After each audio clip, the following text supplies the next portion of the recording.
ایک صحابی رضی اللہ تعالیٰ عنہ حضور پاک صلی اللہ علیہ وسلم کی خدمت میں حاضر ہوئے اور فرمایا یا رسول اللہ صلی اللہ علیہ وسلم میرا دل بہت سخت ہو چکا ہے، کوئی علاج بتائیں مجھے۔ اللہ کے نبی علیہ السلام نے فرمایا یتیموں کے سر پر ہاتھ رکھا کرو، اللہ دلوں کو نرم کر دے گا۔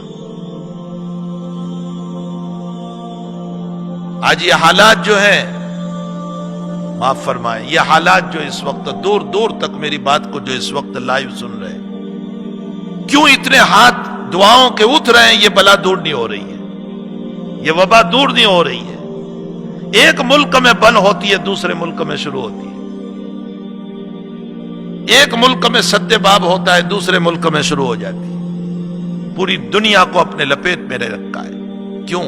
اس لیے کہ یتیموں کی آہیں جا رہی۔ کیا شام کے اس یتیم بچے کے حالات نہیں پڑے کہ جس یتیم بچے کے ماں باپ اس کے سامنے مار دیے گئے اور اس کا مکان پورا کا پورا گرا دیا گیا، اور وہ یتیم بچہ رو کر کے اپنے آنسو بہا کر کے یہ کہہ رہا ہے کہ میرے مالک اب میری موت آئے گی تو اس صورت میں میں تیرے دربار میں حاضر ہو کر دنیا کے ظلم کو تجھے سناؤں گا۔ کیا وہ یتیم بچوں کی آہیں اللہ نہیں سن رہا ہے؟ کیا وہ معصوم معصوم بچے آپ نے ویڈیو دیکھے ہوں گے کہ جو ترکی کی ریور اور ندی کے کنارے اور سمندر کے کنارے بہتے بہتے آ جاتے ہیں اور ان معصوم بچوں کو اٹھانے والا کوئی نہیں ہوتا؟ کیا ان معصوموں کی دعائیں اللہ نہیں سن رہا ہوگا؟ کیا وہ معصوم بچی جس کے سامنے جس کے ماں باپ اور بھائی اور بہن کو کھڑا کر کے مار دیا گیا اور اخیر میں بچی کا نمبر آ رہا ہے، تو معصوم بچی گولی لگنے سے پہلے کہہ رہی ہے میں اپنے رب کو جا کر اپنا درد سناؤں گی۔ وہ آہیں ہیں، وہ آہیں ہیں۔ اور ہمارا حال یہ ہے کہ کھانے پینے میں اتنے مست ہیں، اتنے مست ہو چکے ہیں کھانے پینے کے اندر کہ ہمیں افطاری کے موقع پر کوئی یتیم بھی یاد نہیں آتا، کوئی بیوہ ہمیں یاد نہیں آتی، کوئی معصوم ہمیں یاد نہیں آ رہا ہے۔ کہاں گئے ہمارے دل؟ ہمارے دل کہاں چلے گئے؟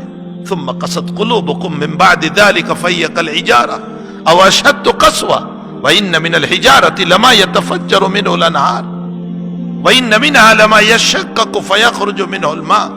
ہمارے دل پتھر سے زیادہ سخت ہو گئے۔ آج یتیموں کی سسکیاں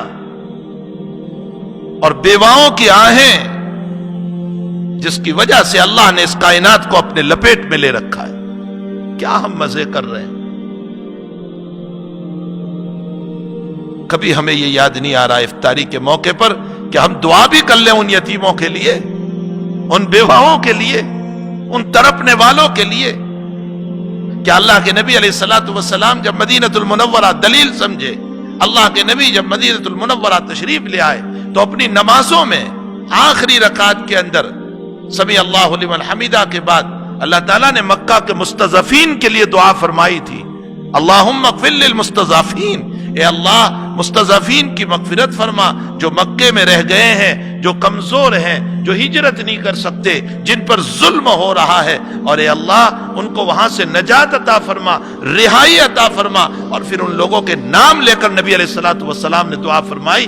کیوں نبی نے مدینہ شریف میں آنے کے بعد مکہ کے ضعفاء کو، مکہ کے کمزوروں کو جو ایمان لے آئے تھے لیکن اپنی استعداد نہیں ہے، طاقت نہیں ہے، بیماریاں ہیں، ضعف اور کمزوریاں ہیں، ان کو ساتھ لے کر چلنے والا کوئی نہیں، ان کا سپورٹ کرنے والا کوئی نہیں کہ وہ سفر کر کے مدینے آ جائیں، اور وہ ظلم کے اندر مکہ میں پھنسے ہوئے۔ اللہ کے نبی علیہ الصلوۃ والسلام نے مدینۃ المنورہ میں عشاء کے آخری رکعت کے اندر قنوت نازلہ کی شکل میں اور فجر کی آخری رکعت کے اندر قنوت نازلہ کی شکل میں مکہ والوں کے لیے بد دعا فرمائی، اور ان مسلمانوں کے لیے جو ضعیف اور کمزور ہیں ان کے لیے دعائیں فرمائی، اور امت کو اس بات کی تعلیم دی، اے لوگو تم اطمینان کی روزی کہیں کھاتے ہوں گے تو امت کے ضعیفوں کو بھی یاد کر لینا۔ کبھی ہمارا ذہن اس کی طرف نہیں گیا؟ ہاں حدیثیں تو ہم بیان کرتے ہیں لیکن ہمارا ذہن اس کی طرف نہیں گیا کہ نبی کیا تعلیم دینا چاہتے ہیں ہم کو اس روایت کے اندر، کیوں مدینے میں بیٹھ کر مکہ والوں کے لیے دعا کر رہے ہیں۔ امت کو اس بات کی تعلیم دی کہ تم کینیڈا کی دھرتی پر بیٹھ کر یا تم کسی اور جگہ بیٹھ کر سکون کی روٹی کھا رہے ہوں گے اور اطمینان کی روٹی کھا رہے ہوں گے، وہاں امت میں جن پر ظلم ہو رہا ہے ذرا ان کو بھی یاد کر لینا، ان کے لیے بھی دعاؤں کے ہاتھ اٹھا لینا، ان کے لیے بھی 2 قطرے آنسو کے بہا لینا، ان کے لیے تعاون کی کوئی شکل ہو سکتی ہو تو کر لینا۔ یہ حضور پاک صلی اللہ علیہ وسلم کی تعلیم ہے۔